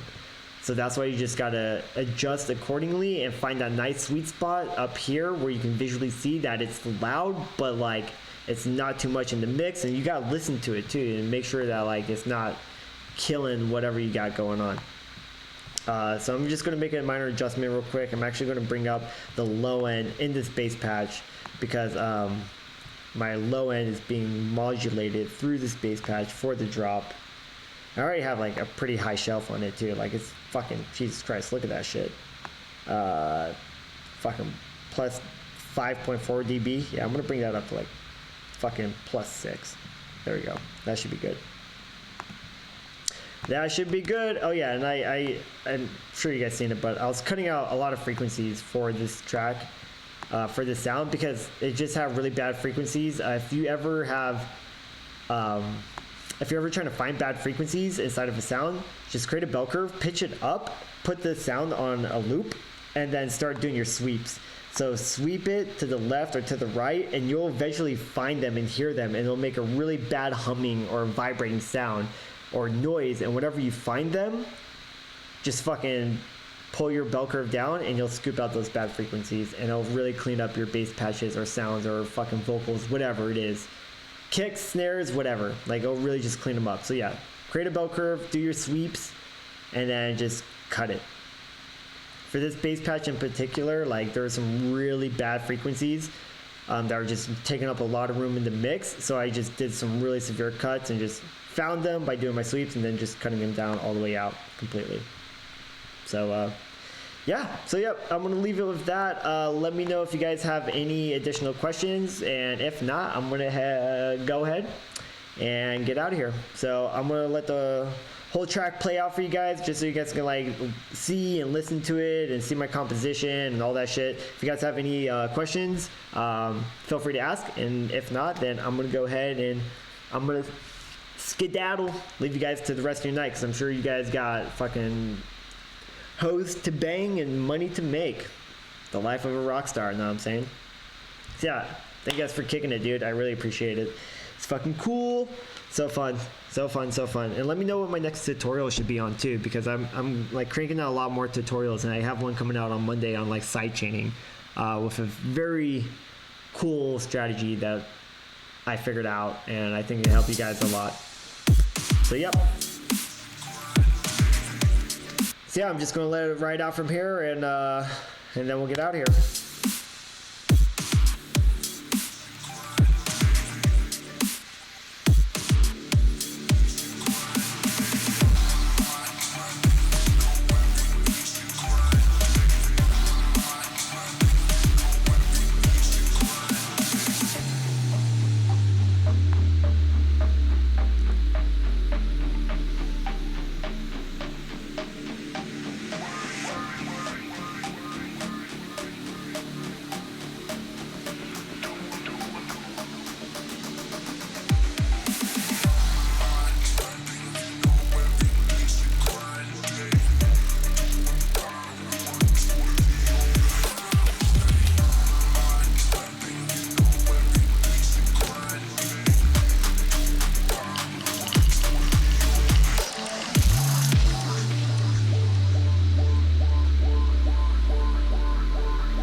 Phoenix made you? I don't even know what that means. What does that mean?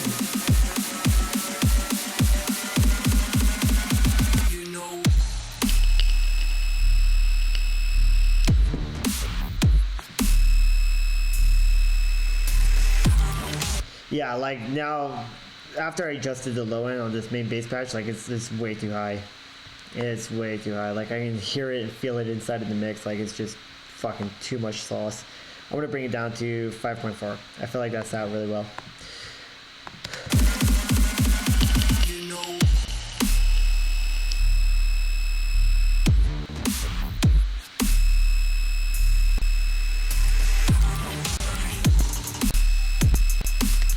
Hell yeah, I got freeze that sucker. Too much CPU. I really like this ride right here and how it sits with it. And like I said, dude, progressing every 2 bars on a drop just fucking always sounds so good. Highly recommend it. Especially for like trap shit or half step like this. It just keeps it really fresh the whole time. Just keeps it moving super well. But yep, if you guys don't have any more questions, I'm gonna go ahead and get out of here. Thank you guys for hanging out. Really appreciate it. You guys are the motherfucking shit. I might go ahead and release this track either next week or week after. So, yeah.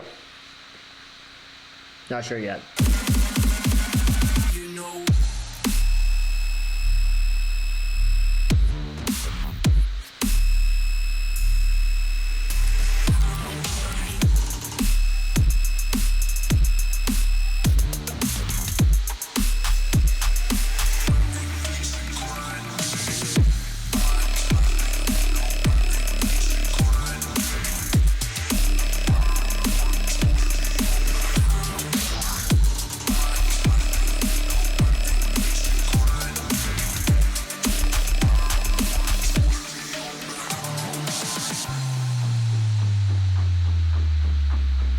Yep, there you have it.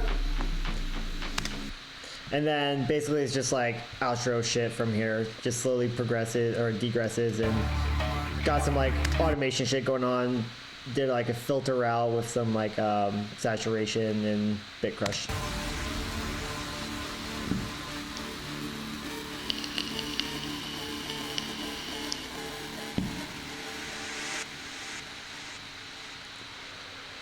And just let it ride out from there.